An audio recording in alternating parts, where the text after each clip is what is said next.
One of the keys is remember where you came from, keep that shit in the front of your mind, and when shit goes bad and it goes sideways, a lot of shit does, you're getting booed out of the fucking building, or you're coming through this injury, or people are writing you off, oh, you guys ain't gonna fucking make it, any of that shit. You gotta keep it in here. And it really has to, it should drive you.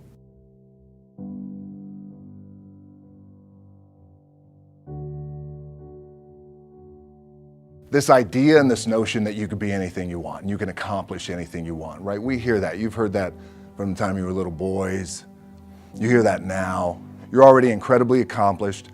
You can win an NBA championship, MVP of the league. You could become president. You could become governor. You could be in entertainment.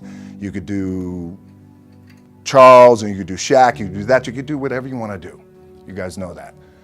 The thing that has worked for me is to remember the hard times. So, and I'm sure you guys all have your processes, and again, I'm gonna tell you what's worked for me. So before a big movie comes out, before, back in the days when I was wrestling with WWE, a WrestleMania match, anything big that would happen, I would always take a moment and I'd just remind myself, all right, I was evicted when I was 14. We were kicked off the island. We couldn't live in Hawaii. Had no place to live. A lot of shit happened then when I moved to Nashville. I was arrested multiple times by the time I was 16 years old. I gotta remember that. If I were playing on this team, which my skills are, what's that term? Oh, the shits. So I never play. But before I lace up, before I get on the court, before I play in these big games, before I go to the Staples Center, where history is there, those are historic walls there at the Staples Center. I would remember that, and it allows me then to be present in the moment and understand, holy shit, the stuff I have around me right now, this is the shit that I dreamed of when I was a kid. I am here. I played for University of Miami, played for great teams. Warren Sapp, Ray Lewis, they were my teammates. They were balling. Warren Sapp was playing tight end that time. I was starting defensive tackle. Yeah. They moved him over to D-line. And he looked at me, he's like, yo, dude, I'm gonna take your spot. I said, you ain't taking my fucking spot. He said, I'm gonna take your spot. I said, no, you ain't. We battled, and he took my spot. Now, you can imagine how that fucked with me, because there goes my opportunity.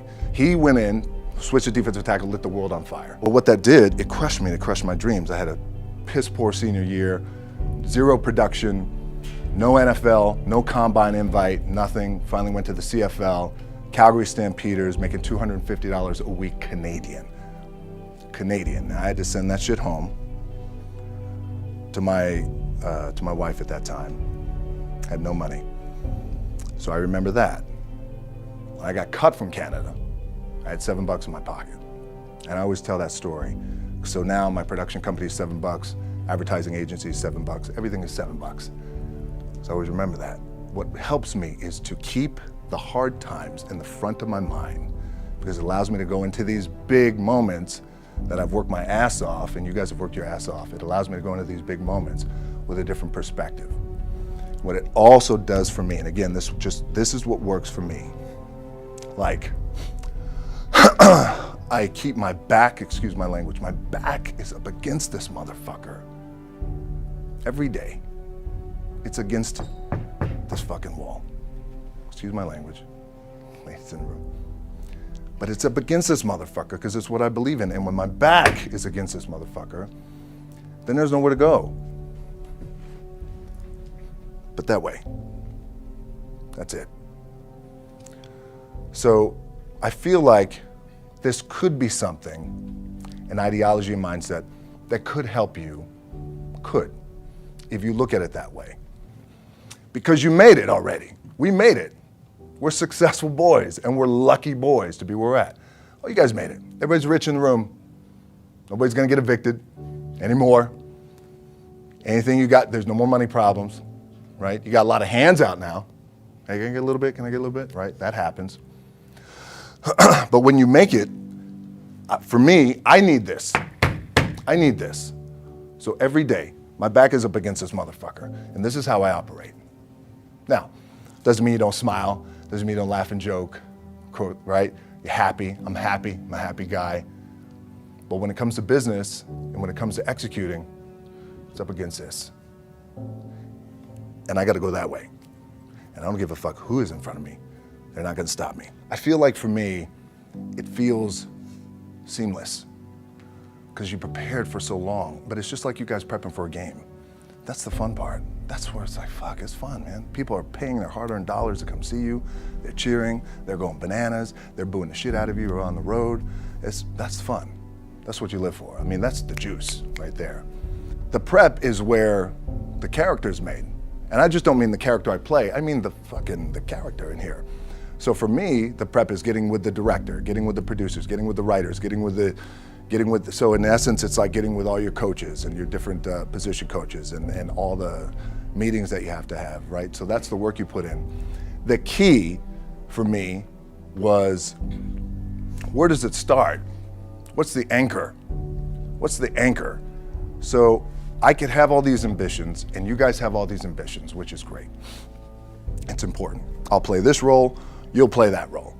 I'll execute this thing and it'll come out this summer. You guys will execute this thing during the summer, right? When it's time to really put in a lot more work. But the key with me is just always finding what the anchor is. And the fucking anchor is getting up at 4 o'clock in the morning every day before anybody else and grounding my thought process is in the no one will outwork me. No one. I love and I respect you guys. You motherfuckers won't outwork me. All starts with this. 2 hands, putting it to work. The anchor for me has always been the work in terms of the weight room training. So when I first started wrestling, I was 6 years old, rolling on the mats with my dad. My old man, a lot of you guys will know this. Yeah, Rocky Johnson. My old man was Rocky Johnson. He was the first black WWF at that time. First black WWE tag team champions with Tony Atlas back in 1983. My uncles were wild Samoans. I come from a long line of pro wrestlers. But before the wrestling part happened, I was just in the gym putting in the work. At 6 years old, rolling around on the mats. And finally when I could touch weights at 13, that's what I was doing.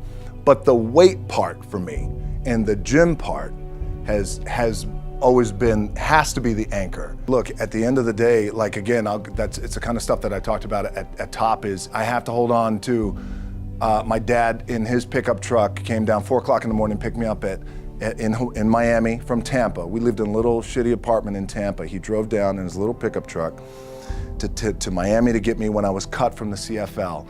I was driving up I-75. I don't know if you guys are from Florida, any of you guys, if you know, I-75 is like, especially down in Florida, Alligator Alley. I'll never forget it. It's 4 o'clock in the morning. And I thought, well, fuck. I leave home like you guys left home. I'm ready to tackle the world, to get after it, achieve my dreams and goals. Fucking crushed by 22, 23 years old. Now I gotta move back in with my mom and dad. I played on great teams though. Wait a second, this is not supposed to be my future. I'm supposed to be in the NFL right now. I'm supposed to be making a lot of coin and buying my parents shit, buying me shit, taking care of my wife, but it never happened. So I pulled out my wallet, I thought, well, let me see how much money I have. I opened it up, I had a 5, a 1, and change. I'm not fucking around, and well, at least I rounded up to $7. But I thought, God, ain't this a bitch? I got $7 in my pocket. Where the fuck do I go now? What do? I can't go back to CFL, because you know, the point comes where you hear that voice, big run's over. Like, you're done, right? So I heard that voice. So as Coach was saying, man, I hold on to that shit. I'm telling you, my back is up against this motherfucker. We laugh, we joke, we have a good time. Press is always fun to do. Sometimes you gotta make it fun. That's another thing. You gotta do your best to make press fun if you can. But my back is still up against this motherfucker. I do not forget it. What this also helps me do, and again, it works for me, is at some point, you gotta be fucking tired of not being number one. You have to be, and you gotta fucking play angry, and I play angry. Now, I'm cool and calm with my approach, and when I step out on my field, which is a set, or, you know, like, there's some, and you're always gonna have haters, and haters are like, well, God damn, man, how many movies are you gonna make, or how much shit are you gonna do? Like, you do a lot of shit. I say, yes, it's my ambition. Of course, why not? I could do it. Yeah, I love what I do. And not only that, but in what world do we not work every day? Doesn't mean, it's just like you guys in the off season. You gotta work every fucking day. It doesn't end. My back is up against this thing, you know, and I started to play angry, by the way, and I still play angry. My last match, Brock Lesnar, transitioned, and I realized if I had to be great at something, I wanted to be great in this world of Hollywood and movie making and producing and entertainment, I had to commit, and like you guys have to commit. Obviously, you commit to something, commit to the goal. So I quietly retired. 2 years later, I thought, what the fuck did I do with my career? Because my movies were not doing well. I was written off. I was like, it was around 2006, 2007. I was like, God damn. I left, I pulled a Jim Brown. I left when I was on top, like #1 in the wrestling business, and I left. It was a ballsy, gutsy, some call it stupid move, but I had to commit and I had to follow what was in my gut. And at that time, I'll share this with you guys, and Will Smith is my boy, and I sat down at that time with the agency I was with, and they said, what do you want to accomplish? I said, I want to accomplish the world. I want the world, and I want Will Smith's career, and I said, and I mean this respectfully because I know he's here at this agency with us, I want to do it bigger and better. And they looked at me like I had 3 fucking heads, and they were like, okay. But I still stayed focused, and I still had still put in the hard work with my 2 hands, and that's it. And that's what it comes down to with you guys. One of the keys is, remember where you came from, keep that shit in the front of your mind, and when shit goes bad and it goes sideways, a lot of shit does, you're getting booed out of the fucking building, or you're coming through this injury, or people are writing you off, oh, you guys ain't gonna fucking make it, you know, any of that shit. You gotta keep it in here. And it really has to, it should drive you.